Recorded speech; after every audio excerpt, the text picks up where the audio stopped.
Bom dia a todos. Declaro aberta a sessão.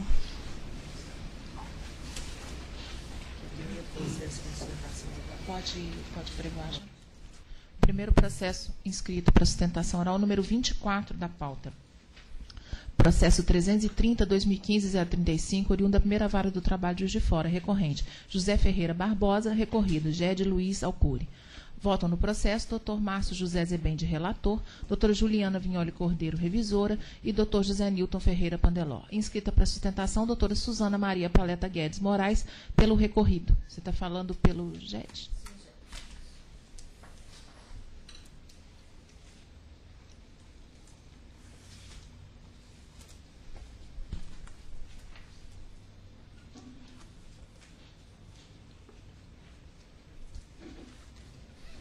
Pois não, doutor. Bom dia a todos, outros desembargadores, juízes convocados. Este é um caso de um empregado rural que, em síntese, fez 3 pedidos de suposta estabilidade acidentária por um suposto acidente do trabalho, em que ele alega que teria ficado com sequelas permanentes, inválido para a função anteriormente exercida e que teria ainda danos morais, danos materiais, lucro cessante, pede pensão vitalícia, enfim. Um segundo pedido, além da estabilidade acidentária e esses danos, aí, mudando o foco, ele pede horas extras e feriados, intervalo interjornada, etc. Pois bem, quanto à estabilidade acidentária, o pedido foi julgado totalmente improcedente e deve ser mantido por essa egrégia turma recursal, porque o reclamante não preencheu requisitos. Primeiramente, ainda sustentaremos que nem houve acidente, porque o reclamante residia na sede da fazenda, como a testemunha do réu colocou, residia e no dia seguinte apareceu com o dedo enfaixado. Pois bem, alegando que teria se machucado. Ele residia e todos naquela época na fazenda, como a testemunha do réu bem colocou, sem compreender, ele falou que teria machucado, mas ninguém presenciou. O que todos na época fizeram uma suposição de que ele teria se machucado nos seus afazeres domésticos de sua residência na fazenda. Pois bem, mas essa alegação de que não existiu o acidente de trabalho foi superada pelo douto juízo Primevo e ele entendeu que, apesar da dificuldade do réu ter que fazer prova negativa, isso é praticamente impossível, provar que não houve o acidente, uma testemunha muito tendenciosa, que disse que estava consertando a cerca, disse que olhou para o reclamante na hora do acidente. Muito estranho. Mas estranhezas à parte, e essa questão do acidente, o doutor juiz Primeiro entendeu que houve, então passamos então à questão da suposta estabilidade acidentária. O reclamante alegou que recebeu o coice de uma vaca. Alegou. E que o dedo ficou enfaixado. Foi levado ao pronto atendimento hospitalar, que enfaixou o dedo do reclamante, mobilizou durante 7 dias. A lesão gerou uma imobilização de 7 dias. Então, foi uma lesão leve. E interessante que ele alega que teria estabilidade acidentária, fala na inicial que teria que ter sido afastamento de B91, que deveria ter tido o afastamento previdenciário, mas como ter um afastamento previdenciário com um atestado de 7 dias? E é interessante que a legislação previdenciária criou como requisito fundamental para se ter a estabilidade, o afastamento previdenciário, justamente porque a mens legislatórios, a intenção do legislador foi que lesões leves, que não gerem uma capacidade grande, que não gere essa necessidade de um tempo de adaptação para recuperar a capacidade laborativa e estar pronto para o mercado de trabalho, não existe para lesões inferiores a 15 dias. Se há lesões de 15 dias ou mais, realmente aí há estabilidade, porque o trabalhador precisa desse tempo, talvez, conforme a sequela, conforme o tempo, para se recuperar. Não é o caso. O médico é a pessoa capacitada para analisar, imobilizou 7 dias. Então, não preencheu o requisito obrigatório, legal, para que se tenha estabilidade acidentária. Procedente pedido. Quanto à questão do pedido de indenização por danos morais, materiais, também não logrou êxito o reclamante em comprovar qualquer culpa.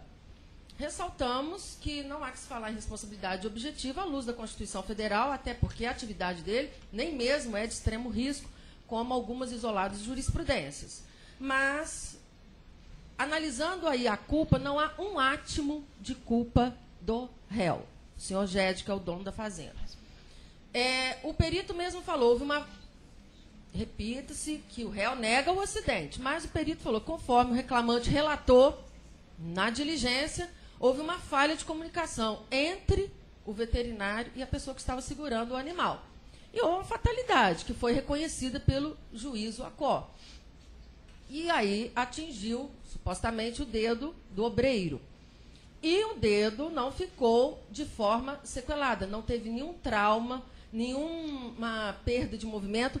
Ele alega uma dificuldade de se movimentar porque o perito constatou que não houve um tratamento fisioterápico depois. O reclamante foi negligente. Se ele hoje tem alguma dificuldade em movimentar o dedo, se tem, o que ele falou que não tem capacidade para operar, ser retireiro, não tem capacidade alguma, tanto que ele continuou trabalhando normalmente depois, operou trator, a testemunha do réu viu ele andando de moto, operando trator, normalmente, na fazenda após os 7 dias de mobilização. Mas, data máxima vênia virou um certo modismo, a pessoa ter qualquer desconforto e vir à justiça alegar incapacidade total para o trabalho. E o expert declara que não há essa incapacidade. Que se ele começar a fisioterapia, hoje, sem tratamento cirúrgico, sem nada, sem mais imobilizar, ele está zerado. E isso foi muito claro no laudo pericial. Então, improcedente, inexistência de culpa e inexistência de dano, qualquer pedido de indenização por danos morais e materiais. Por fim, a questão das horas extras. A douta juíza Acó entendeu que ele não se desincumbiu de sua prova, e não se desincumbiu mesmo. Foram apresentados horários diversos. O próprio reclamante, no depoimento pessoal, e na inicial fala um horário. A testemunha dele fala um horário mais elastecido do que ele mesmo alegou e confessou. Então, realmente, nota-se que a testemunha do reclamante foi tendenciosa e a testemunha do réu foi categórica no sentido de uma jornada inferior, de pausa para a refeição, gozo dos repousos semanais, gozo de todos os feriados, porque não havia essa necessidade de se trabalhar de forma ininterrupta. Isso foi tanto no depoimento pessoal do reclamado, que foi convincente, quanto no depoimento da testemunha do reclamado. E muito bem decidiu a juíza de primeiro grau, doutora Keila, no sentido de julgar improcedente, porque o reclamante ficou confuso no seu depoimento. Primeiro que ele confessa a primeira parte, isso é muito importante, que é uma divisão. Ele confessa que era o gestor da propriedade. Ela enquadra ele no artigo 62, inciso 1, na primeira parte do contrato, que ele fala, eu era o gestor, eu fiscalizava, e no depoimento ele falava até assim, de forma vigorosa, não, eu que mandava em todo mundo na propriedade. Porque o senhor Gédio residia no Rio de Janeiro, ele deixava a propriedade por conta do reclamante, ele admitia, ele demitia, ele punia, ele fiscalizava o serviço. Então, artigo 62. E depois, nos últimos 4 meses, chegou um outro gestor no lugar do reclamante, e ele passou, então, a ter uma jornada muito reduzida. E ele alega o contrário, ele alega que a jornada dele depois aumentou. Mas o que foi derrubado pela testemunha do reclamado, e por uma questão até lógica. Se ele não era mais o gestor, porque o gestor não tem hora para começar, não tem hora para terminar, supostamente, porque ele gerencia a fazenda toda, como ele mesmo confessou, e depois ele ficou fazendo serviço de tratoragem, de jardinagem, normalmente, utilizando as mãos normalmente, e cuidando dos animais, e com jornada infinitamente inferior, com o gozo de seus intervalos, com as pausas para refeição. Então, não há outro caminho senão manter a improcedência da presente ação. É o que se requer. Muito obrigada. Senhora Presidente, o meu voto é também no sentido de manter integralmente a sentença. pelos fatos que foram abordados na tribuna. A única exceção que eu divido da doutora é que eu entendi que houve realmente um acidente de trabalho, pela prova produzida na primeira instância. Eu não estou reconhecendo a estabilidade porque não vislumbrei realmente os outros dois requisitos, que seria o recebimento do benefício previdenciário e o afastamento de 15 dias, que realmente não ficou comprovado. Por isso eu estou mantendo a sentença nesse sentido. Também não vislumbrei a culpa da empregadora no acidente, me parece que houve um erro de comunicação do reclamante com o veterinário, e as horas extras também, pela prova produzida, o reclamante não conseguiu me convencer de que trabalhava em sobrejornada. Então, a minha conclusão é no sentido de que eu estou conhecendo o recurso ordinário interposto pelo reclamante no mérito, negando-lhe provimento. Essa é a minha proposta. Bom, eu como revisora, eu estou divergindo parcialmente. Não tivemos divergência no que se refere à existência do acidente do trabalho. Realmente eu entendo que ele restou caracterizado em face da conclusão pericial, no sentido de que houve um quadro de sequela, de fratura, com limitação da flexão do dedo esquerdo, né, terceiro dedo da mão esquerda, e o que, no dizer do perito, o impede de ser retireiro, mas não causa incapacidade laborativa para diversas outras atividades, onde esse movimento não precisa ser realizado. Então, em face disso, e considerando o que consta no artigo 118 da Lei 82/13, aspas, são pressupostos para a concessão da estabilidade o afastamento superior a 15 dias e a consequente percepção do auxílio-doença acidentário, salvo se constatada após a despedida doença profissional que guarde relação de causalidade com a execução do contrato de emprego. Foi o que aconteceu nesse caso. Houve um acidente, não só o senhor Leonardo da Silva Moreira, que disse que tinha presenciado, visto a hora do fato, o senhor Jorge Alves Júnior, também, Folha 108, mencionou que no dia do acidente do autor, todos os funcionários da fazenda ficaram sabendo do que tinha acontecido. Então, em face disso, eu dou provimento em relação à indenização do período estabilitário. Quanto aos danos morais, eu fixo em 5 mil e em face da diminuição da capacidade laborativa, os danos materiais eu fixo em 25 mil. É o meu voto. Senhor Pandeló. Presidente, eu vou acompanhar a divergência, mas eu vou reduzir o valor da indenização por dano material em face da incapacidade. Lamentavelmente não tem a fotografia da mão do trabalhador, mas até mesmo para a função de retireiro, uma imobilização de 15%, a perda de 15% da articulação do dedo médio não impede de tirar a leite, não impede. Não é? Eu creio que a incapacidade dele para essa função, ainda que ele possa exercer outras, vai se concentrar nesse período do tratamento fisioterápico e não cirúrgico que ele vai passar. Então, eu vou reduzir, presidente, eu vou reduzir para R$5 mil também. Ficaria 5 mil de dano moral 5 e 5 mil de e quanto ao período estabilitário? Não, aí eu estou acompanhando o relator, porque eu entendo que o afastamento dele não foi superior a 15 dias, pelo que consta dos autos. Ok. Então vamos à conclusão, Adriana. Aí vai passar a dar provimento parcial, mas provimento. Depois eu pego a conclusão direitinho, Ok. Eu preciso só do resultado. Provimento parcial. Provimento parcial. Danos morais em 5 mil. Materiais em 5 mil. Materiais não. Morais 5 mil e materiais 5 mil. Total Material 10 mil. em 5 mil. Material em 5 também. Mais a indenização do período estabilitário. Não. Aí nós seremos convencidos. Ele me acompanhou. Ok. Eu fico vencida em relação a isso.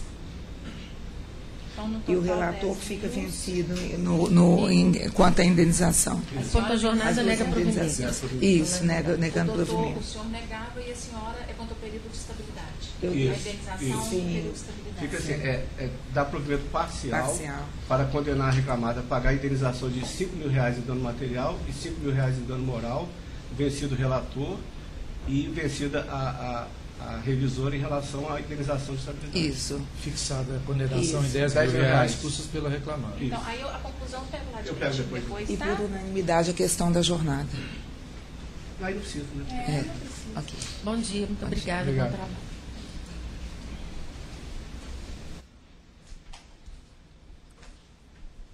Próximo, pode seguir, doutora Juliana?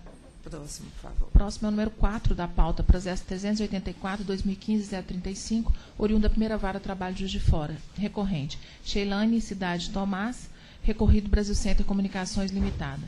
Votam no processo doutor José Nilton Ferreira Pandeló, relator, doutora Juliana Vignoli Cordeiro, revisora, e doutor Márcio José Zebende. Inscrito para sustentação, doutor Rogério de Oliveira Salles Figueiredo, pela recorrida.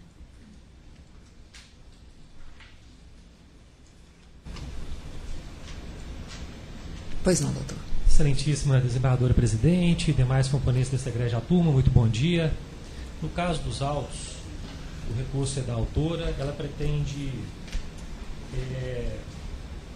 majoração da indenização do dano moral e plano de saúde vitalício e os outros aspectos que já foram delineados nas razões de recurso. A questão é o seguinte, excelências, trata-se de doença psíquica. Ela trabalhou por apenas 7 meses no âmbito da Brasil Center.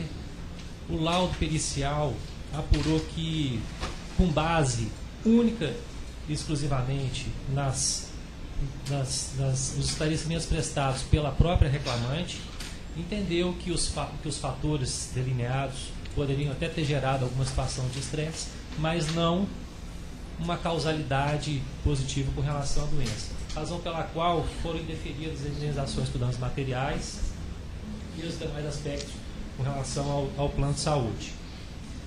E quanto à questão do dano moral, sobre a alegação de assédio, perseguição do supervisor, o juízo de origem conferiu indenização no importe de 3 mil, ainda assim com base num depoimento extremamente parcial da testemunha ouvida a rogo da autora, que contrariou os depoimentos, 2 depoimentos prestados com segurança pelas testemunhas ouvidas a rogo da empresa, que no sentido de que o supervisor que lidava com a reclamante não tinha nenhum fato que pudesse desabonar a conduta dele no que diz respeito ao trato, reclamações de outros colegas, razão pela qual, quando muito, a sentença haverá de ser mantida no aspecto, não havendo de ser majorada. Só um detalhe também com relação ao plano de saúde. O plano de saúde da Brasil Center é um plano não contributário, ou seja, a reclamante ela nunca contribuiu para a percepção do plano de saúde. Razão pela qual essa pretensão não encontra aso na legislação, seria realmente violação do artigo 5º, inciso 2º. São os aspectos singelos ressaltados nesse tribunal. Justiça. Obrigado, doutor. Presidente, eu não estou vendo aqui a questão do plano de saúde. Antes que a gente processo, por favor.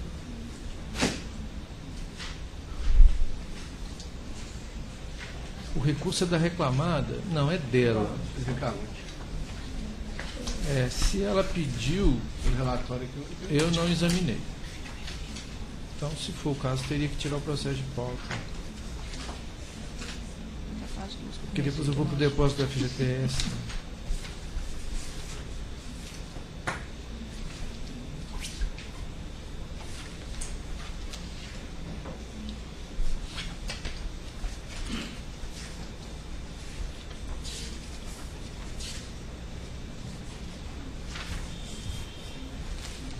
De certa forma, senhor, Por se favor. puder, estou percebendo aqui com o recurso dela, não há realmente Não um há enfrentamento dessa questão. Ela fala dos relatos aqui, pensão vitalícia, mas realmente não é enfrentamento Não recursal. tem. Ok. Neste caso, bom, se for o caso, ainda tem a fase de embargos, não é? Então, eu estou examinando a questão da doença ocupacional, o pleito de majoração da indenização por danos morais e a questão do depósito do FGTS.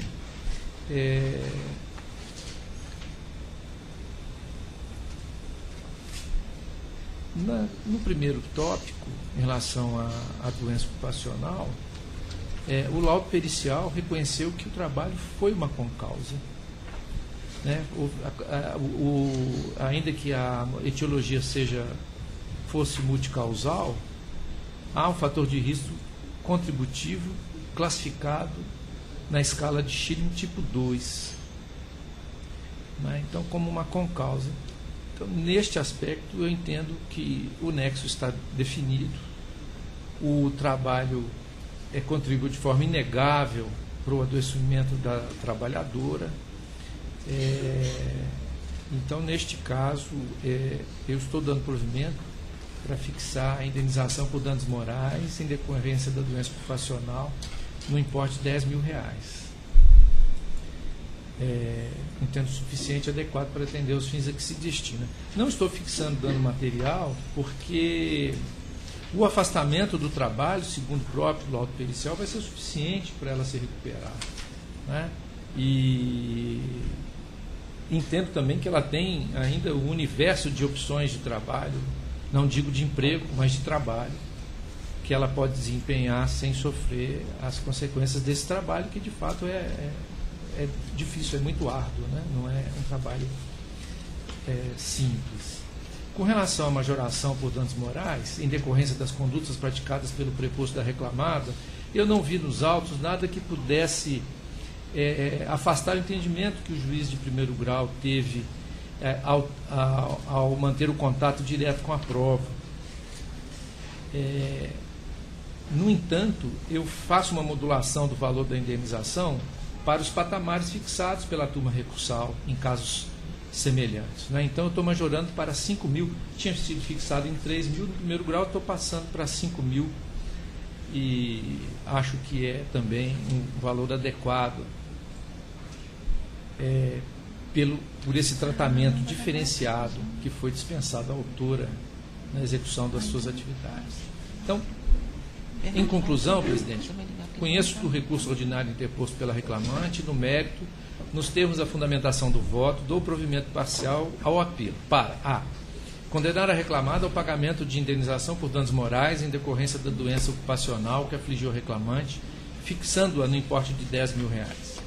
Majorar para 5 mil a indenização por danos morais deferida em virtude do tratamento diferenciado dispensado à autora. C. Condenar a reclamada à realização dos depósitos do FGTS no período em que a reclamante estiver usufruindo do auxílio-doença acidentário. Consoante a determinação contida no artigo 832, parágrafo 3º da CLT, fica estabelecido que as parcelas deferidas possuem natureza indenizatória, não havendo a incidência de contribuição previdenciária e de descontos fiscais. Majora o valor da condenação para R$15 mil, com custas fixadas em R$300 pela reclamada. É como voto, presidente. Bom, eu sou revisora nesse caso, eu estou acompanhando integralmente o relator e peguei aqui os autos para verificar a questão do plano de saúde. Foi feito um pedido, sim, relativo a esse tema. Consta da conclusão do recurso às folhas 198, a referência ao pedido número 4, que seria o pagamento de plano de saúde, mas não há nada em relativo a isso no próprio recurso. Só consta na conclusão.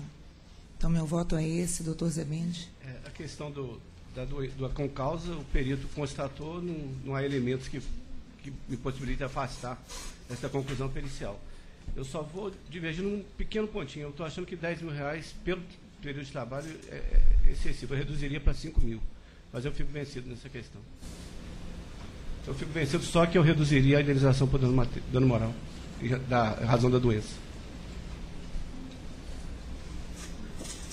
Muito obrigado, doutor. O próximo também? Da primeira vara. Pode ficar à vontade, começar a sustentação. 10 minutos. Está 5 minutos. Só a indenização da doença, tá? Porque tem duas indenizações. Pela doença ocupacional, dano moral da doença ocupacional. Doença ocupacional eu mantenho. A doença ocupacional o senhor reduz. A outra eu mantenho. Excelentíssima desembargadora presidente, demais componentes. No caso dos autos, a recorrente... O senhor está já no 14? 14, sim. Não pregou ele. Foi 101. Pegou lá? para gravar, para saber. Porque Ok, grava. ok. O próximo é o 14 da pauta. Processo 1615-2014-035, oriundo da primeira vara trabalho de Juiz de Fora, recorrente MRS Logística S.A., recorrido Amarildo José Damasceno. Votam no processo Dr. José Nilton Ferreira Pandeló, relator, doutora Juliana Vignoli Cordeiro, revisor, e Dr. Márcio José Zebende. Ainda inscrito o Dr. Rogério de Oliveira Salles Figueiredo pela recorrente.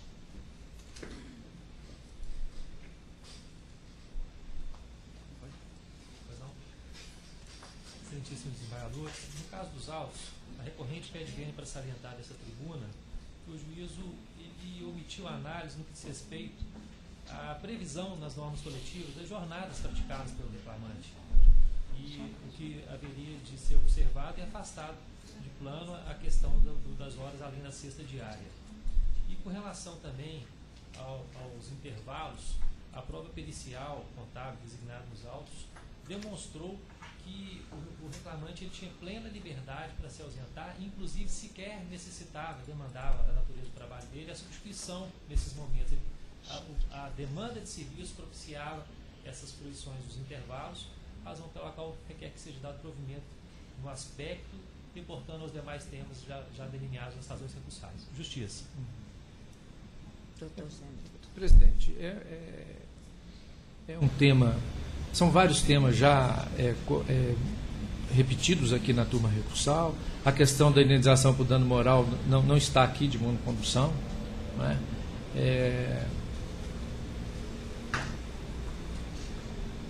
Normalmente, as matérias que estão sendo debatidas nesse voto não tem muita controvérsia na turma recursal.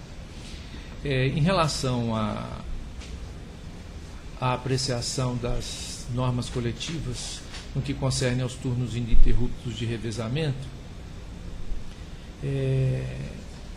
eu cito as normas coletivas, aprecio detalhadamente as normas no voto, que é longo, né? Aí eu registro apenas esse aspecto, que embora existam várias condições para a adoção da escala de 6 ou 8 horas, a prova pericial detectou que a reclamada fazia as referidas alterações conforme necessidade de adequação de suas atividades. O reclamante, nessas variações de escala, somente recebia como extras aquelas que ultrapassassem a jornada programada. Registro também que, conforme apurado, o reclamante atuou em escalas previamente programadas de 8 horas e 6 horas, sendo que a reclamada alterava conforme a sua necessidade de trabalho. Isso que consta na perícia. A reclamada alega que as horas extras laboradas foram devidamente quitadas. Todavia, não demonstra que foram observadas as condições necessárias para a alteração de escala de 6 ou 8 horas, encargo processual que lhe pertencia. A título de ilustração, cumpre destacar que não foi anexado ao feito o acordo aditivo específico exigido no parágrafo 1º da cláusula 32 do ACT 2009-2010. Não houve comprovação nos autos de que as disposições dos acordos coletivos alusivas à alteração das escalas dos turnos de revezamento estavam sendo cumpridas pela reclamada. Então, neste caso, eu aplico a OJ 274, turno ininterrupto de revezamento, ferroviário, horas extras devidas. O ferroviário submetido a escalas variadas com alternância de turnos faz uso da jornada especial prevista no artigo 7º, 14 da Constituição da República. O outro... Minutos de intervalo. Sim.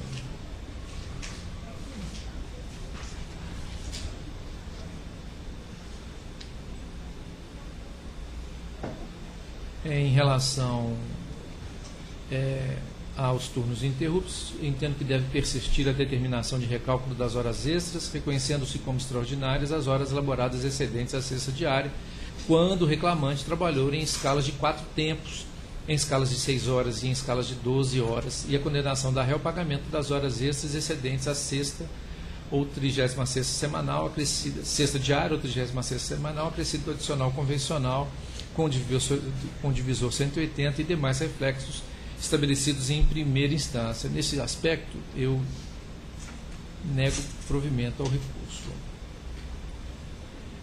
Com relação aos domingos, aos minutos excedentes, a prova fundamental continua sendo a pericial, que confirmou, conforme nos trabalhos,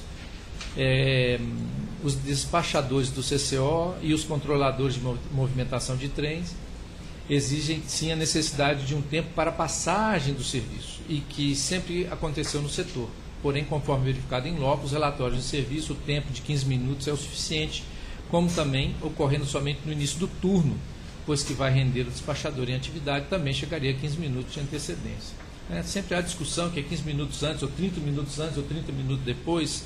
O laudo pericial demonstrou exatamente que a passagem de turno ocorre nos 15 minutos que antecedem o início do turno, beneficiando, portanto, quem está iniciando o turno e não aquele que está terminando. E cito um precedente até da minha relatoria e, portanto, mantenho a decisão de primeiro grau.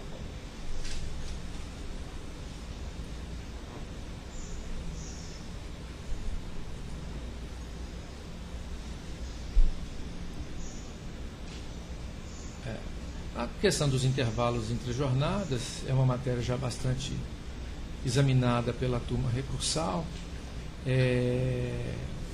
O juiz de primeiro grau reconheceu que era concedido ao reclamante lanches rápidos, uma breve ausência. Então,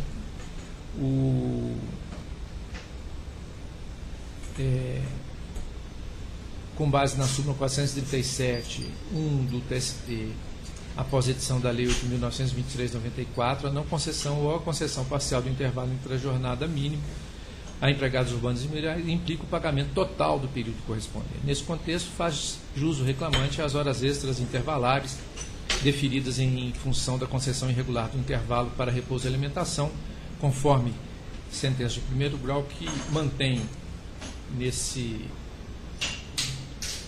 nessa apreciação. Indo à conclusão, conheço do recurso interposto pela reclamado, exceto no que tange a insurgência recursal intitulada dos domingos, por ausência de interesse recursal, visto que não houve condenação para pagamento em dobro dos domingos laborados. Aí eu cito, entre aspas, a decisão do juiz. Rejeito a preliminar suscitada. No mérito, nego o provimento ao apelo nos termos da fundamentação do voto. Como revisor, eu só acompanho o relator, doutor Zebende? Também estou acompanhando integralmente.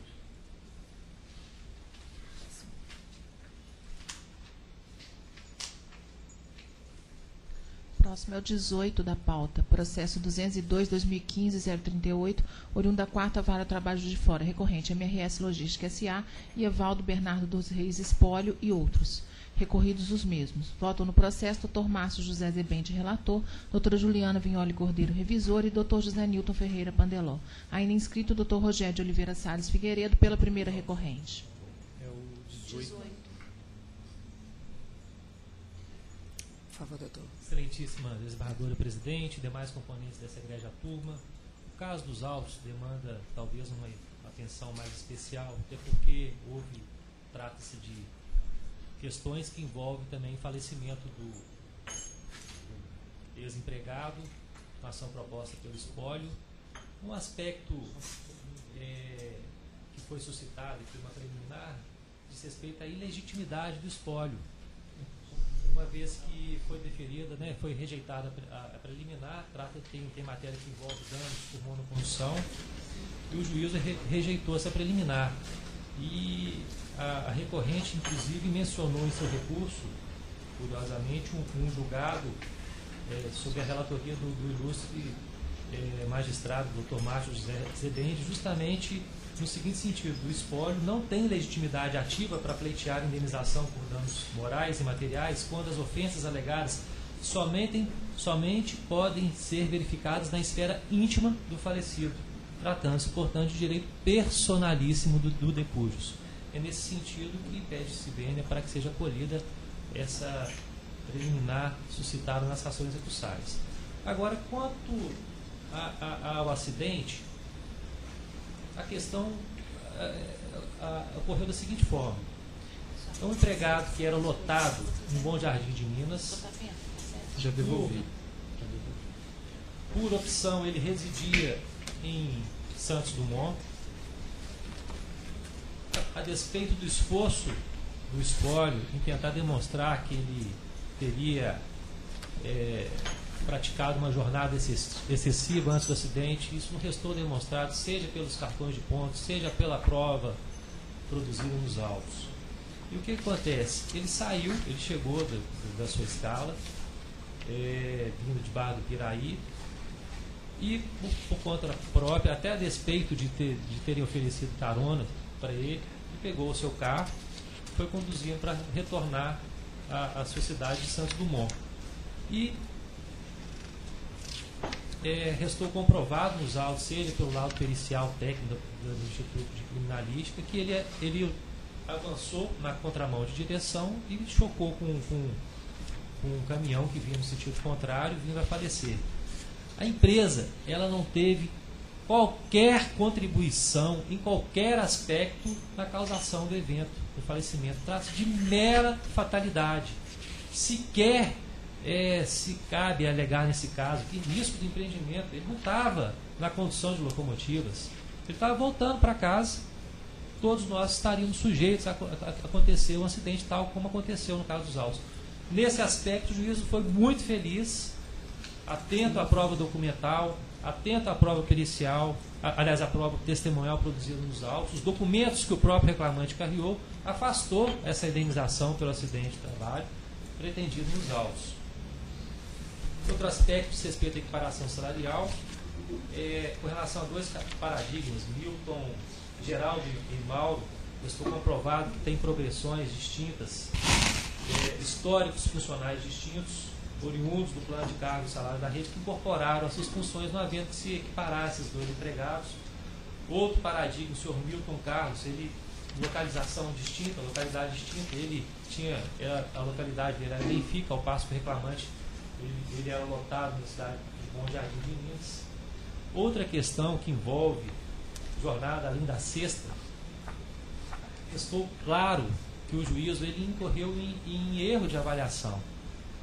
A jornada do maquinista trata-se de uma categoria especial, com características especiais. A jornada do maquinista não se computa na jornada horas de passe, horas de deslocamento, com a jornada efetiva na condução das locomotivas.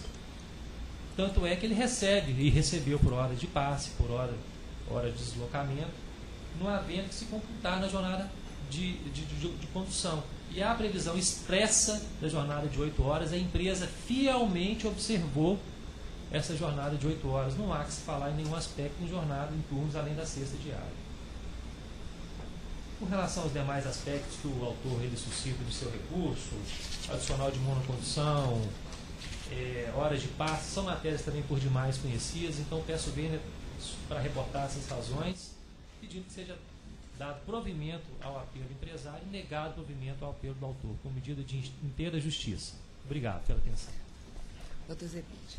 Senhora Presidente, esse processo ele tem uma peculiaridade em relação às questões de dano material e moral, de falecimento, porque a inicial ela juntou o espólio e os herdeiros. Os dois entraram e cada um fazendo pedidos distintos.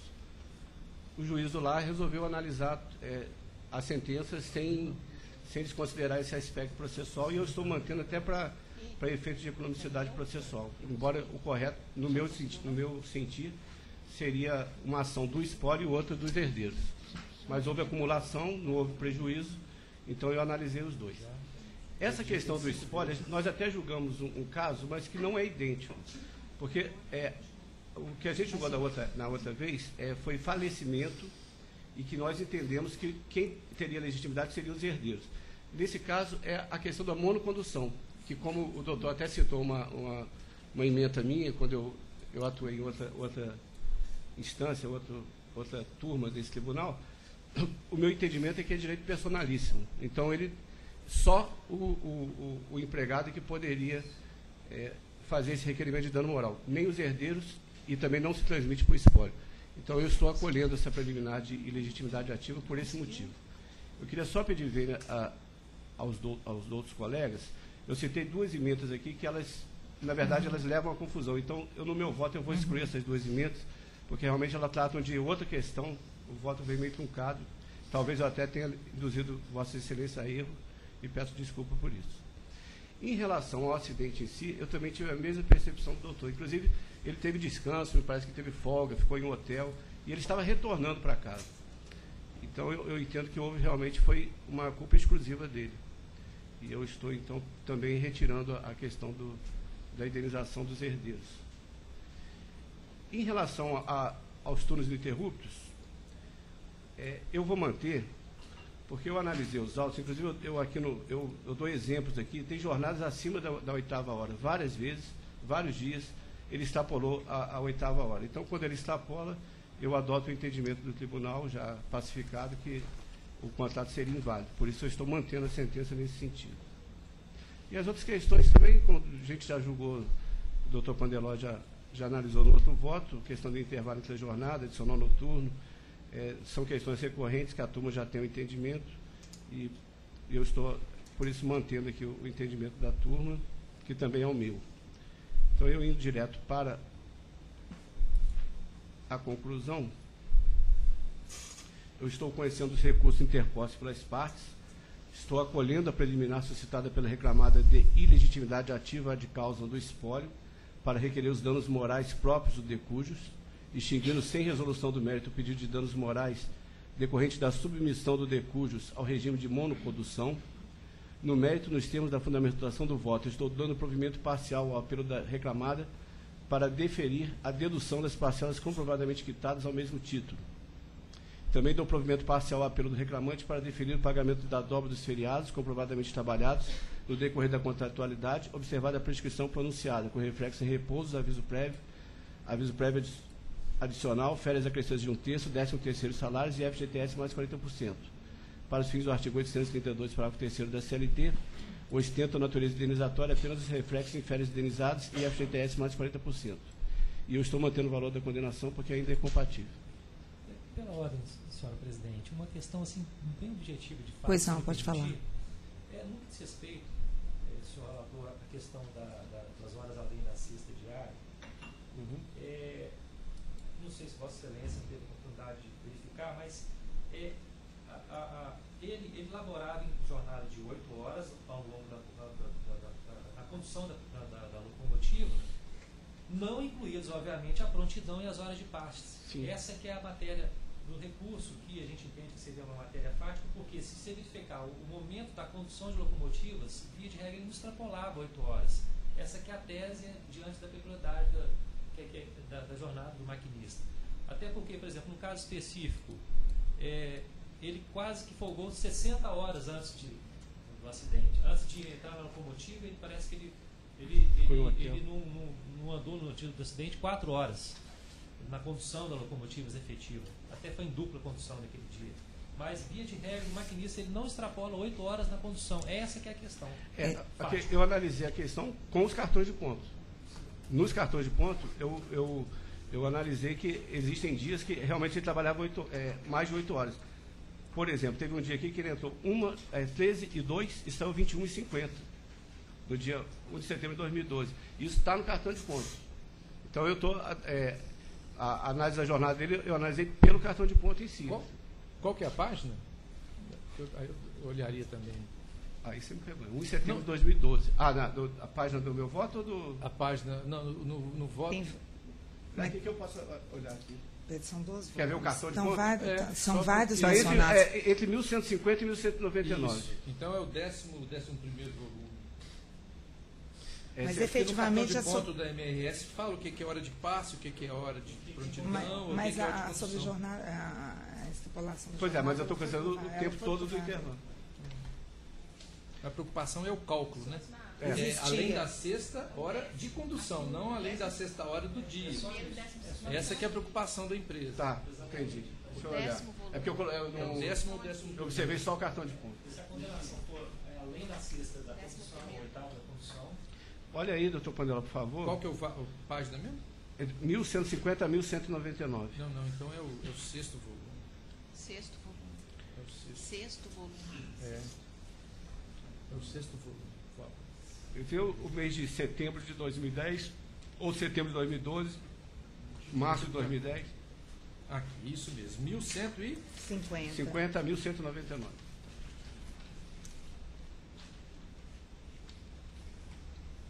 1150. E o dia é o? 20 de março de 2010. Está de 5h45 às 14h. 20 de março de 2010. 20 de março de 2010. 25h45. Vê 8 de setembro. 5h45 às 14h. Isso. Tá aqui. Acima das oitavas.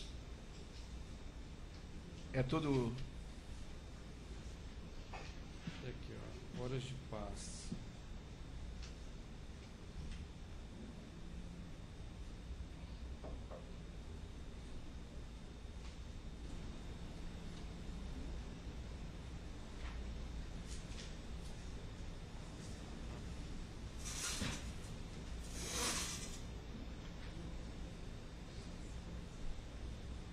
Ó, no dia 20.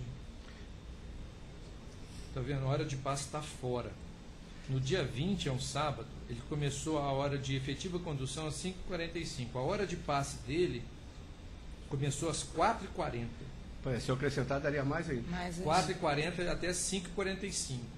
Olha aí depois ele volta a ter hora de passe depois das 14. às 14 horas. Isso, pois é. Hora de passe, dia 20, de 14 às 16. O horário que eu considerei foi 5h45 às 14. Vê para mim aí, doutor Paneló, 8 de setembro de 2010. 8 de setembro de 2010. 8 horas e 15 minutos. Nesse caso, sim, tem um que teve mais. Agora, 8 de setembro. ele entrou 13h02 e saiu 21h50. 8 de setembro. Esse é agosto para setembro. 8 de setembro, 13h02 e 21h50. Isso. Dia 8. Aí nesse dia 8, ó, a hora de passe dele já deu 8 horas. É antes, de 12 às 12h35. Veja, hora de passe, 12 às 12h35. Aí ele chega lá no posto de serviço, mas ele não entra no serviço. Isso. Ele só entra às 13h02. A hora de passe acabou 12h35 e ele entra às 13h02. Né? Aí ficou até 21h50. Esse cartão de ponto, essa folha de cartão de ponto da reclamada é muito bom. É muito bom. Aí de 8h02 a 21h50 dá 8 horas ele, mas ele é muito bom. 8 horas e 48 minutos que ele trabalhou. Então continuou nesses 2 dias. Então a consideração foi da jornada que está no cartão. Então a sobrejornada ficou caracterizada, né? Bom, eu sou revisora. Eu creio que quanto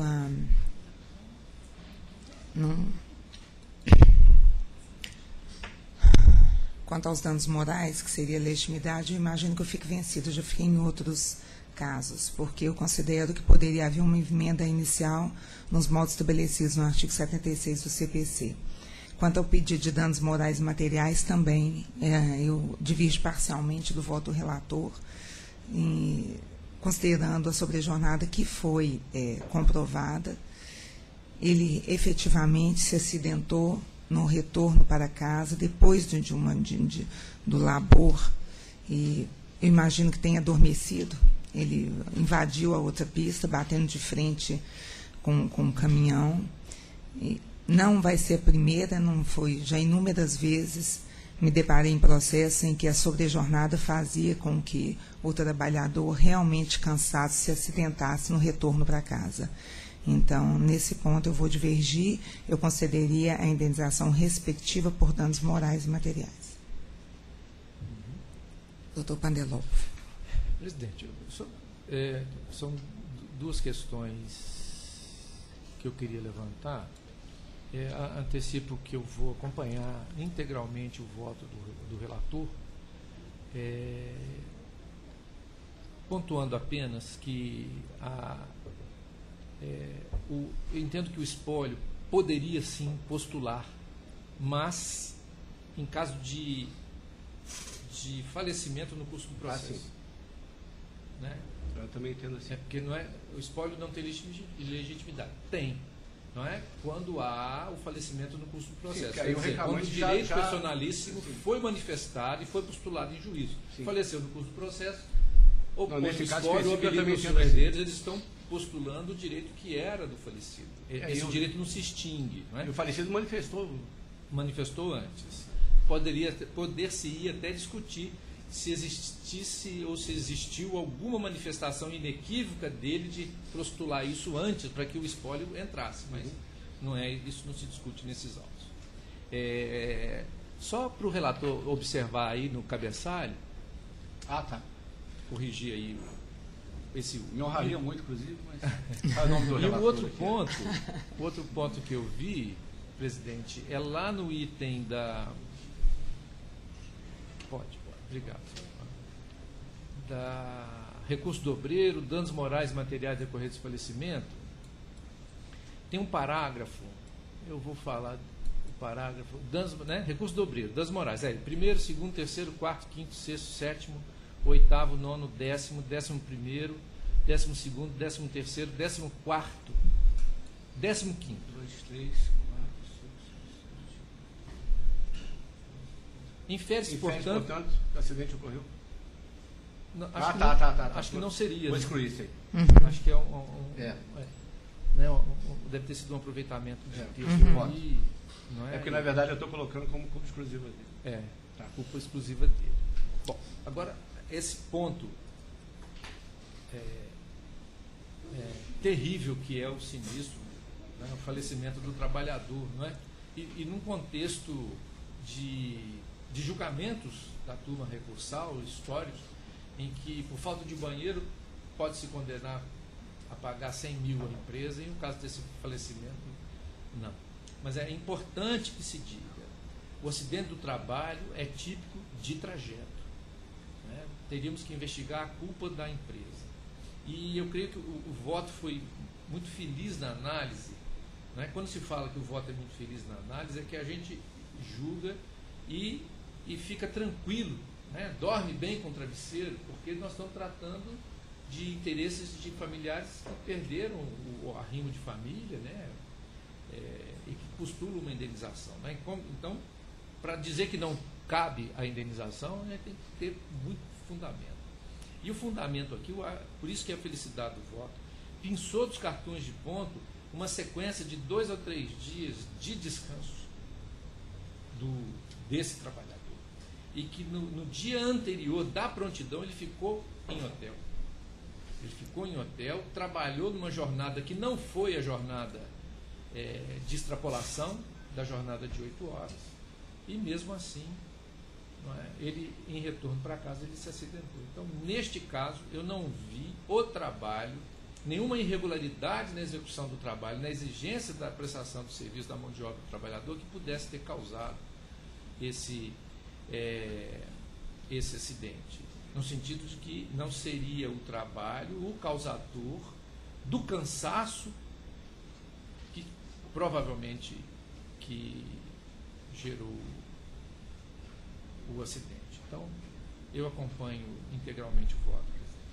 Eu mantenho a divergência porque eu entendo que a análise feita num tempo tão curto, eu fico imaginando assim, o próprio labor que a gente tem, né? Se eu imaginar na última semana, que impacto que tem o meu descanso. Então, isso ao longo do período, e é por isso que eu mantenho, e todas as vezes que isso aconteceu, eu estarei na mesma posição, se comprovada a sobrejornada, porque ao longo do período a pessoa vai chegando numa exaustão. Então, pode acontecer sim, na minha modestíssima concepção, e é por isso que eu realmente não durmo tranquila com isso. Eu acho que pode acontecer sim de eu estar cansada, mesmo após ter dormido uma boa noite de sono, por conta do meu histórico de trabalho. Mas, proclamando, então, o resultado, fico vencida quanto a materiais. Pode ir. Senhora Presidente, obrigado a todos. Se me permitir tecer um elogio a todos os componentes dessa egrégia turma, porque eu acho que é estimulante para a advocacia. Um dia a gente perde, um dia a gente ganha, a gente está sempre aprendendo. E o que é mais estimulante é o seguinte: todos os processos, são muitos, são vários, mas são apreciados com acuidade, com seriedade, que todos os casos requerem, e eu desejo a todos, realmente, todos os componentes, e isso não é trabalho só dos magistrados, mas de toda a equipe, né? E é isso que estimula a nossa labuta diária. Obrigado. Bom trabalho a todos. Dia. Próximo é o 20. Tem mais. próximo é o 25 da pauta, processo 367-2015-038, oriundo da 4ª Vara do Trabalho de Juiz de Fora, recorrente José Henrique Rodrigues e Anista do Brasil Alimentos Limitada, recorridos os mesmos. Votam no processo Dr. Márcio José Zebende, relator, doutora Juliana Vignoli Cordeiro, revisora, e doutor José Nilton Ferreira Pandeló. Inscrita para sustentação, doutora Franciele Francisquini Fernandes, pelo primeiro recorrente. Você está falando pelo reclamante, doutora? Isso, pelo Zé Henrique.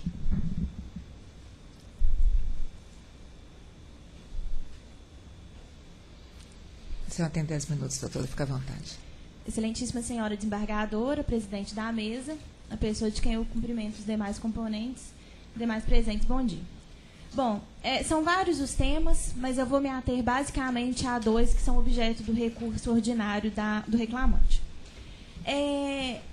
A decisão de primeira instância, ela condenou a reclamada a pagar horas extras pelo excesso de jornada e pelo intrajornada. No mesmo tópico, ela analisou as 2 questões. Julgou ambas procedentes. Mas, particularmente, eu entendo que houve um equívoco da magistrada de primeira instância com relação ao intervalo intrajornada. Eu vou ler o parágrafo que ela deferiu o intrajornada. Abre aspas. Destarte, com base no entendimento consagrado na súmula 4371 do TST, condena a reclamada ao pagamento de 1 hora extra por dia trabalhado por todo o pacto laboral, conforme apurado pelo perito, devendo ser desconsiderados os dias em que o intervalo intrajornada for igual ou superior a 5 minutos. Súmula 366 do TST, adotada por analogia.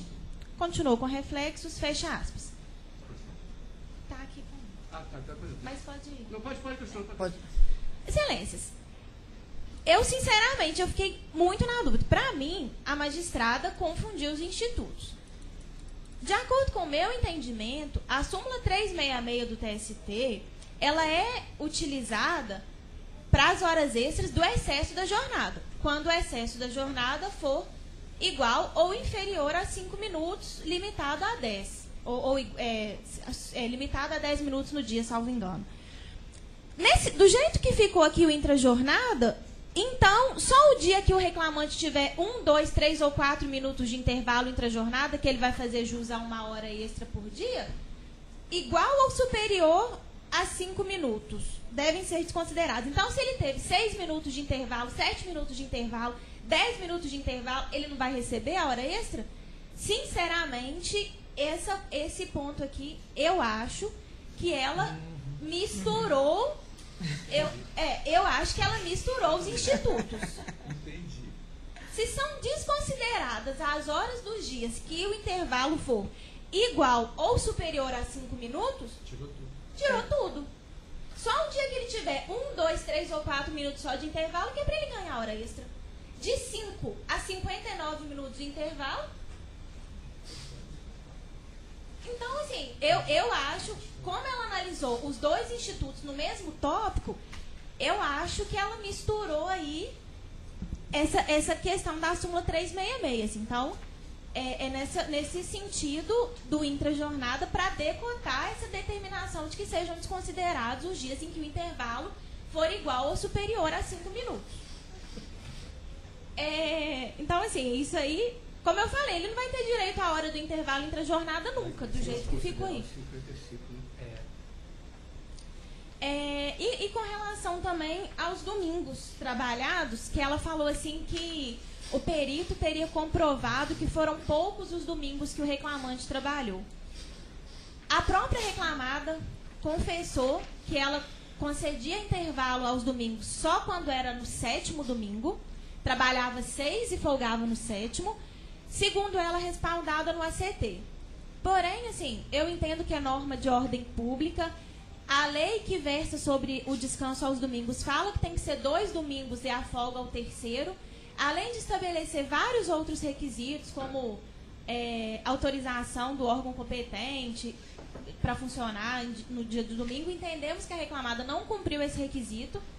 Então, nesse sentido, pedimos que seja invalidado o ACT nessa cláusula. É claro que um funcionário que tem que trabalhar 6 domingos e folgar só no 7º, ele é privado do descanso com a família durante 6 domingos. Volto a falar, a lei, ela, embora a Constituição ela valorize os acordos coletivos, essa turma é unânime a jurisprudência no sentido de que, se for norma de ordem pública, ela tem que ser desconsiderada. Então, também com relação aos domingos trabalhados, pedimos que seja desconsiderado, que seja validado o que está na lei. 2 domingos pagando o 3º trabalhado consecutivamente. Obrigada. Me parece que houve um erro material da sentença nesse caso. Eu acho que o que a juíza quis, pelo menos não sei se quis dizer, que quando ficasse 5 ou menos, inferior. Então, por exemplo, se a pessoa trabalhasse 56 minutos, ele ficou 4 minutos só. Então, esses 4 minutos não gerariam direito a 1 hora extra. Mas houve erro material. Agora, eu não sei se nós podemos ultrapassar isso. Podemos, né? Dá provimento apenas para esclarecer esse Pois ponto. Então eu vou alterar o meu voto, que eu estaria negando. Porque eu entendo também assim, eu não acho razoável uma pessoa almoçar 57 minutos e ganhar 1 hora, e o outro ficar 20 minutos e ganhar 1 hora. Então, eu adoto o mesmo entendimento dela, por analogia a questão dos 5 minutos. Então eu daria provimento para esclarecer que seria inferior nos dias em que houve 5 minutos ou 5 minutos ou menos de intervalo. Aí eu acho que resolve. Né? E realmente tem dias aqui que foi 58, 59 minutos. O total, né? 5 minutos. Não é 5 minutos antes, 5 minutos depois. Porque eu tinha uma discussão com a doutora Não, que o intervalo...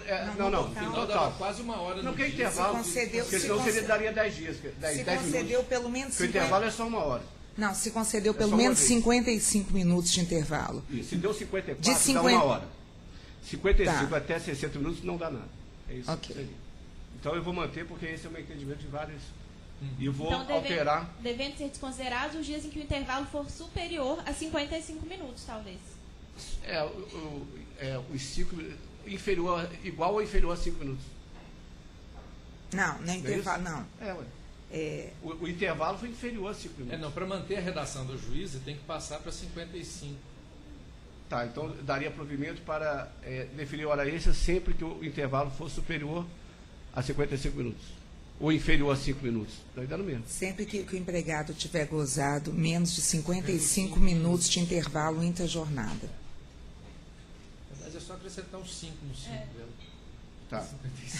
Bem, mas a tese é essa. Grande reforma. Pô, mais uns 5 ali resolveu o problema. Que faz toda a diferença. Porque realmente faz toda a diferença. Porque aí seria exatamente o contrário. Ele vai almoçar 10 minutos e não ganha nada. Almoçou 56 ganha. Eu não tinha percebido. Eu também não tinha. Eu também não. Porque eu fui só pelo raciocínio. Eu confesso que ao ler o recurso eu fiquei um pouco na dúvida, mas eu vi que eles estavam batendo nisso. É por isso que eu pedi o processo. Quando eu li esse desconsiderado, eu falei, gente... Foi muito bom Eu acho que esclarecimento. se tirar o superior para inferior já resolve. Em vez de Também. superior a 5 minutos, inferior a 5 minutos. Inferior a 5 Que foi uma palavra que ela errou. Ok. Tá?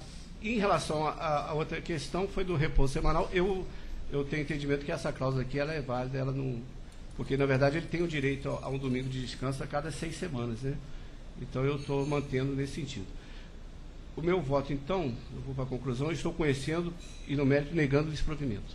Aí o senhor vai passar da provimento parcial. Eu vou dar provimento parcial ao recurso do reclamante para esclarecer que, em relação ao intervalo entre a jornada, você teria direito quando os minutos forem inferiores a 5 minutos. Igual o direito. Mas eu vou escrever depois. Mas seria esse o voto. E aí ninguém vencido, todo mundo já tem. Eu vou ficar vencido no domingo. Você vai ficar vencido? Na questão da No domingo eu acho que pode ser negociada. O dia da folga semanal eu acho que pode ser negociada. Você vai ficar vencido quanto ao repouso, doutor? Foi bom só Quanto ao entender. domingo só? Isso não teve Doutor impacto. Newton, quanto ao domingo só? Acho que não. Acho que foi recurso direto. Obrigada, doutor. Obrigado. Bom dia. Você quer que conste quanto ao domingo ou quanto ao repouso? Quanto ao domingo? Pode ser repouso? Quanto repouso, que aqui está repouso. PJE, Tá então. domingo, né? Sustentação do PJE? Vai ter. Aí não lembro de preferência por fora, não fiz, não. Agora, é uma pauta só, né? É uma sala só, né? Porque a gente só tinha composição. Não, agora tem quando duas, nós que entraram nos estamos EDs. Tem 2 Mas entradas sem- ED, sem mas não nenhum- estou dando provimento nenhum, não estou Sem mudando nenhum nada. efeito, né, segunda sala. Entraram os EDs, mas sem efeito modificativo.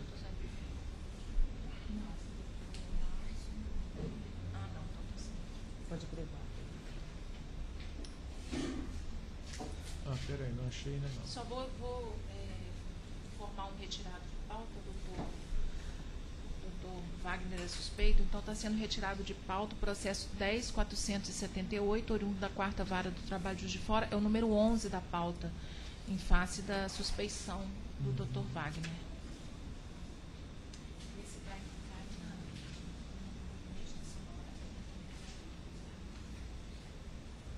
Tem um impedimento meu também na pauta, tá? Ah, tem? Tem. Mas esse aí o senhor não falou. Mas eu acho que é na outra pauta, na física, esse aqui não. Ah, na física? Mas aí você Ah, volta lá. não, tá, na física nós vamos passar por isso. Não, Aqui, pode deixa ir? eu te falar. Por favor.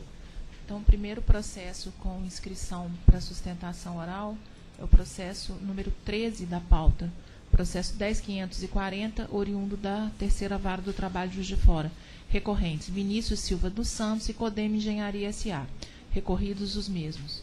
Votam no processo doutora Juliana Vignoli Cordeiro, relatora, doutor Márcio José Zebende e doutor José Nilton Ferreira Bandeló.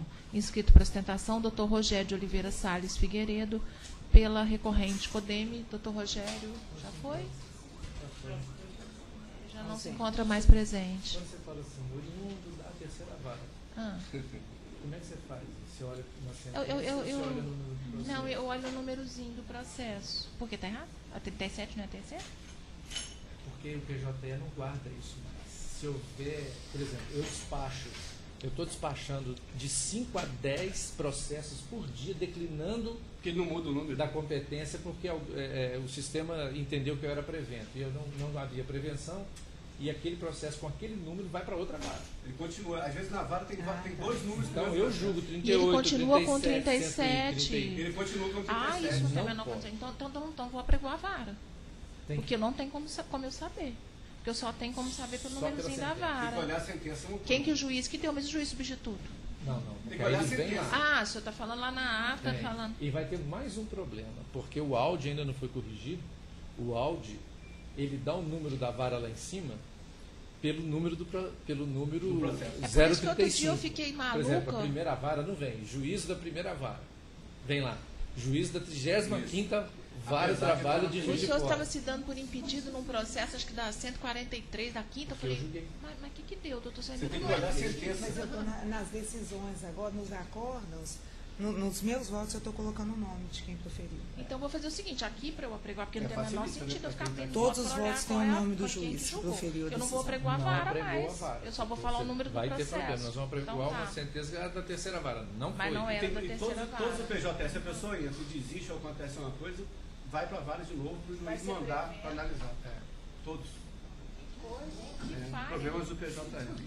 Problemões do PJE. Agora, por exemplo, que eu aqui fiz, quando eu pega isso votei, no segundo grau, né, quando eu votei, vem aquela caixinha embaixo, dizendo quem votou com o relator, quem foi divergência, 2 divergências, aparece isso pra gente. Isso.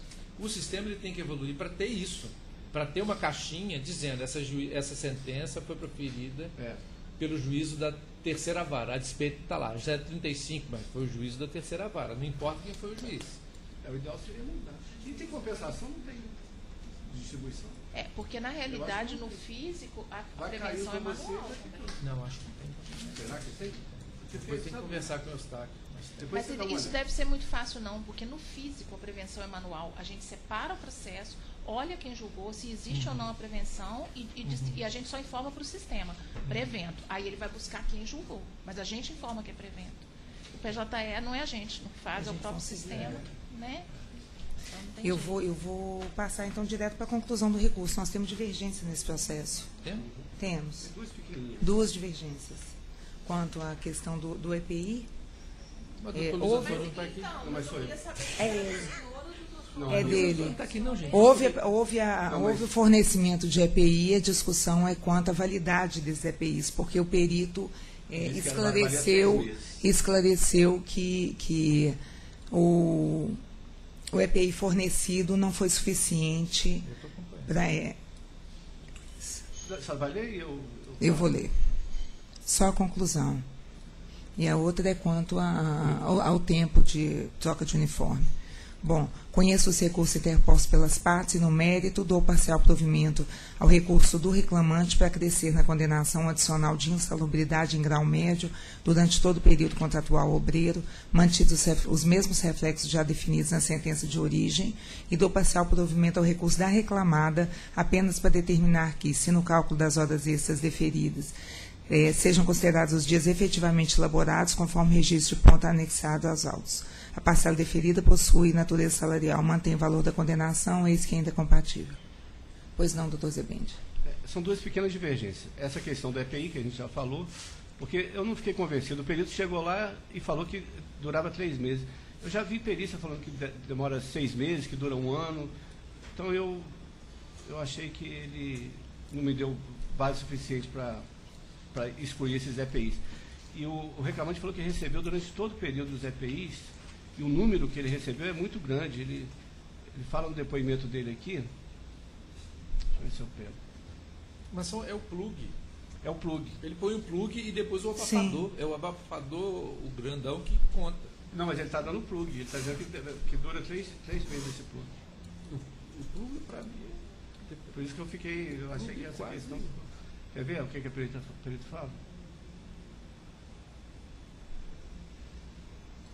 A conclusão do perito foi exposta à insalubridade devido ao agente fluido contínuo ou intermitente, sem a proteção adequada de protetores auriculares substituídos no período de 1/12/2011 a 5/3/2012, em grau médio. Ele disse que a validade seria só 3 meses. do plug. Do plug. Deixa eu ver se foi do plug. Só para confirmar, mas acho que sim. Sim, que pese o perito ter constatado o fornecimento pela reclamada de 23 protetores auriculares tipo plug, conforme constante da ficha de fornecimento de EPIs, o expert, considerando a data do fornecimento e a vida útil dos protetores, como sendo no máximo 3 meses, constatou que o obreiro laborou, aí sim, exposto à insalubridade devido ao agente ruído. Eu acolhi a conclusão do laudo. Aí, doutor Poderoso. 5 de março de 2000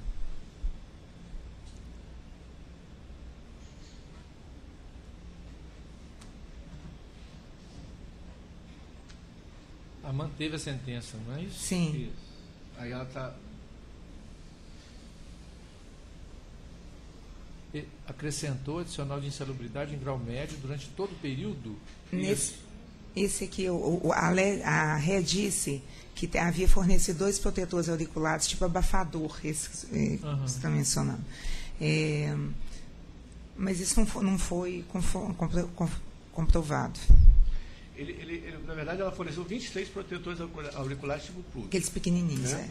E a questão da perícia é essa. Ele disse que esses protetores teriam validade de 3 meses. Então, por isso, ele tem validade de 3 meses. Forneceu mais o abafador, um abafador de ruído. Então, 3 meses, ele está protegido. Isso. Então, não seria todo o contrato. Ele não foi do dia 1º. É que a conclusão fala todo o período do contrato. Está definindo a todo o período. Tem que tirar o período dos 3 meses da validade do... Pois é, mas se tirar, deixa eu ver quanto tempo é o período. Deixa eu ver aqui. Quanto tempo que ele trabalhou lá?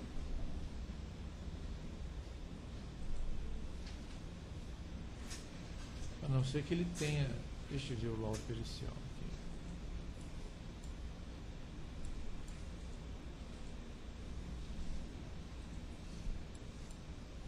Já tem tanto tempo que eu fiz essa divergência que eu realmente... Não. Esquece, né?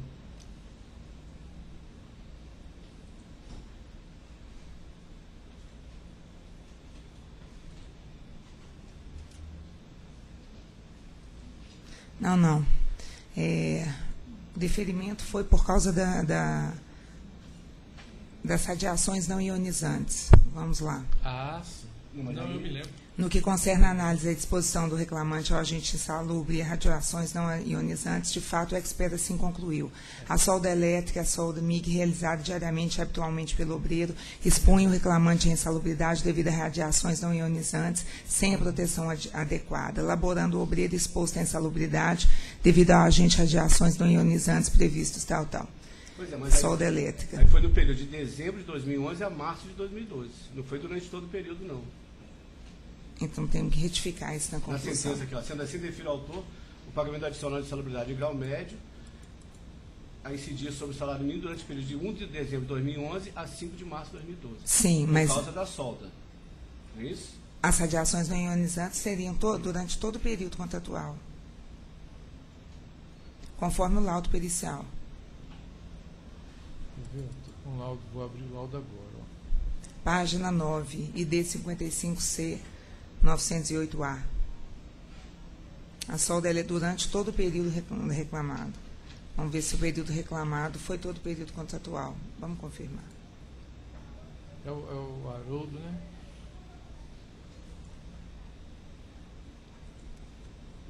Laudo imenso. Periculosidade não.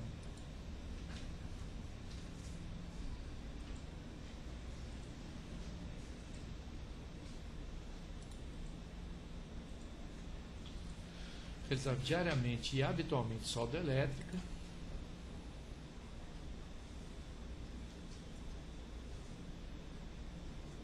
Durante todo o período reclamado, grau médio.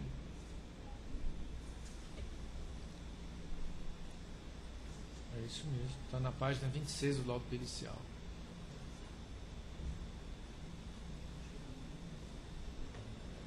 Olha, 1 de dezembro de 2011.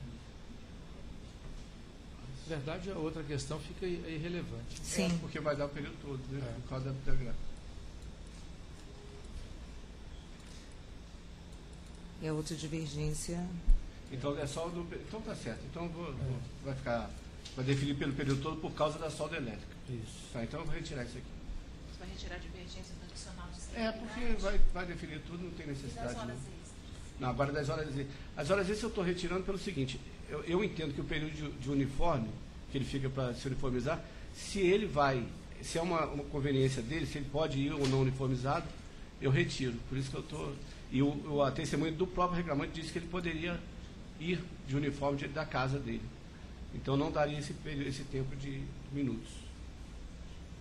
Não sei qual é o entendimento do doutor Pandelon. Não, mas eu aplico a súmula 366. Então, mesmo sendo faculdade, É. então eu fico vencido nos minutos residuais. Obrigada.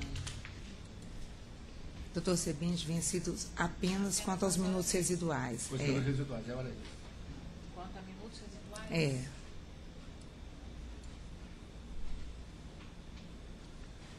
Então, tá certo. Pode seguir, doutor Gil. Pode seguir, por favor. O próximo, deixa eu só abrir ele aqui, que fica mais fácil. O próximo é o número 6 da pauta.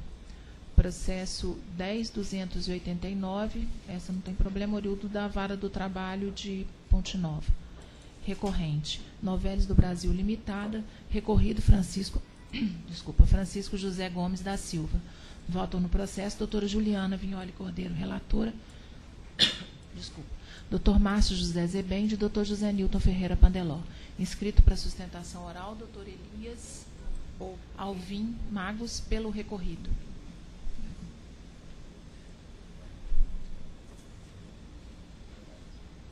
O senhor está falando pelo Francisco. Exatamente. Pelo recorrido? Exatamente. Pelo reclamante.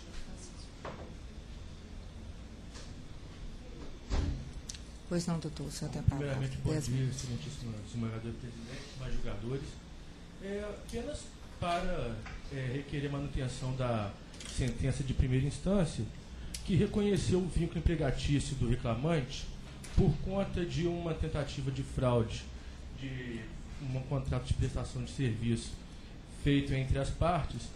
Todavia, restou comprovado pelo depoimento do preposto da reclamada que a prestação de serviço era feita de forma exclusiva pelo reclamante e presente todos os elementos ensejadores da relação de emprego.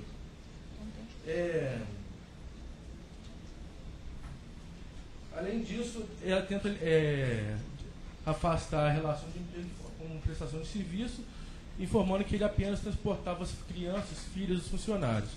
Todavia, trouxe aos autos comprovantes de pagamentos no período de férias escolares de dezembro, janeiro e julho. Além disso, questão das horas extras, é notório que a reclamada possui mais de 10 funcionários no seu quadro e essa não trouxe para os autos, no momento algum, cartão de ponto. Então, devendo ser aplicada a pena de confissão do horário apresentado pelo reclamante na sua zodial. Portanto, a gente requer a integral manutenção da sentença do juízo de primeiro grau. Obrigado. Bom, eu sou relatora nesse caso e eu realmente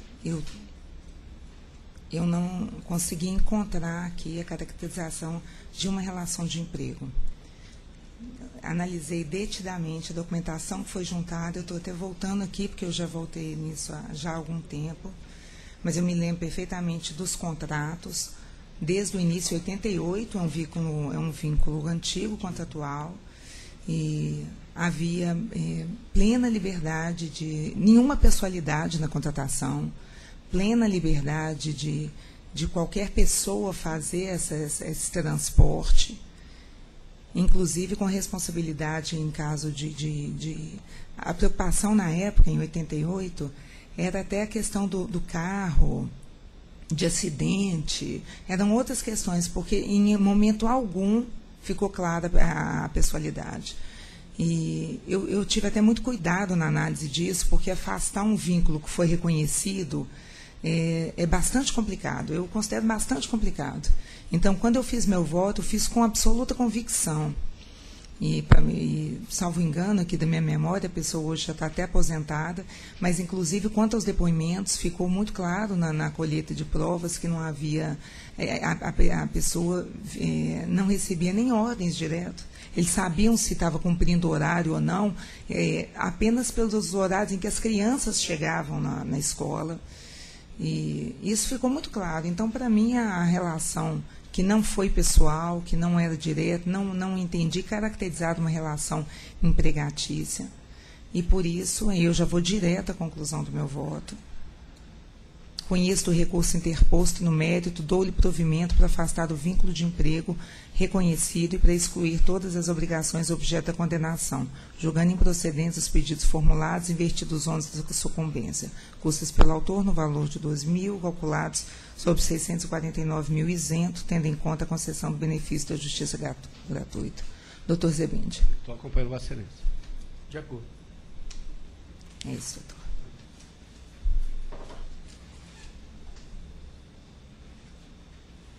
Bom dia. Bom dia. Bom dia. Próximo é o número 15 da pauta, processo 10.656. Recorrente, consórcio Vilasa, contorno quilômetro. Recorrido, Edson da Silva Dias. Votam no processo doutora Juliana Vignoli Cordeiro, relatora, doutor Márcio José Zebende e doutor José Nilton Ferreira Pandeló. Inscrito para ostentação, doutor Juliano Sena, pelo recorrido. O senhor está falando pelo Edson, doutor? Gostaria de cumprimentar a presidente, em nome dela, cumprimento os demais integrantes da mesa. Vou restringir bastante minha discussão nessa causa, até porque que as horas extraordinárias ainda jornadas ficou fartamente demonstrada com as testemunhas, mas eu quero tecer considerações principalmente com relação aos danos morais. Eu gostaria de discutir se uma empresa, consórcio, que ganha licitações milionárias, pode transportar dezenas de empregados nas rodovias mineiras. O que a recorrente faz? Ela transporta seus funcionários no que eles denominam de caixinha, que são um meio de transporte que cabe entre 5 e 6 pessoas, que é uma forma de adaptação, né, de um micro caminhão. Só que no caso da recorrente, ela, além dela transportar dezenas de empregados, onde caberiam 6, estão transportando 10 a 12, por horas, porque de acordo com os recorrentes, eles eram transportados por várias cidades durante vários meses, eram transportados sem cinto de segurança e com portas que nem condizentes eram, porque abriam durante os trajetos. Então, como que pode uma empresa que adquire milhões de reais em licitações não ter um mínimo de transporte, razoável pelo menos? Os reclamantes, o reclamante junto com sua testemunha, comprovam que eram amontoados um no colo do outro por horas. Então, o juiz de piso entendeu, por condenação, aqui eu quero que seja mantido, realmente, e levando em consideração que a recorrida, ela infringiu os três pontos cruciais do inciso 22 do artigo 7º, que é a higiene, segurança e a saúde do trabalhador. Fico imaginando eu, nem na ida ao trabalho, mas principalmente na volta, esses empregados, depois de horas de trabalho em rodovias, né, que é um trabalho pesado, todos bastante sujos, cansados, sendo amontoados em vários caminhões desses, um dobro de pessoas.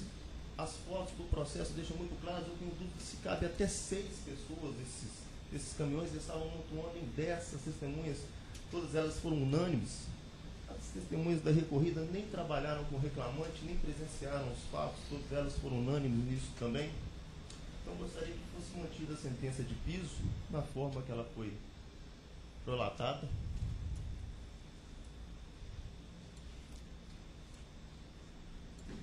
Bom, eu vou me ater aqui a falar sobre o tema que foi objeto aí de sustentação na tribuna. E surge, e aqui está fartamente fundamentado, ou só para parto para a conclusão, e surge assim de forma contundente a negligência patronal, a qual evidencia-se aviltante em razão do descaso da empresa com a segurança do empregado que transportava. Tendo em mente esses fatores e considerando ainda o curto lapso temporal em que mantida a relação de emprego, 13/3/2014 a 9/12/2014, entendo que o quanto compensatório dos danos morais fixado na sentença, R$10.000, deve ser mantido. E daí eu já sigo para a conclusão do voto.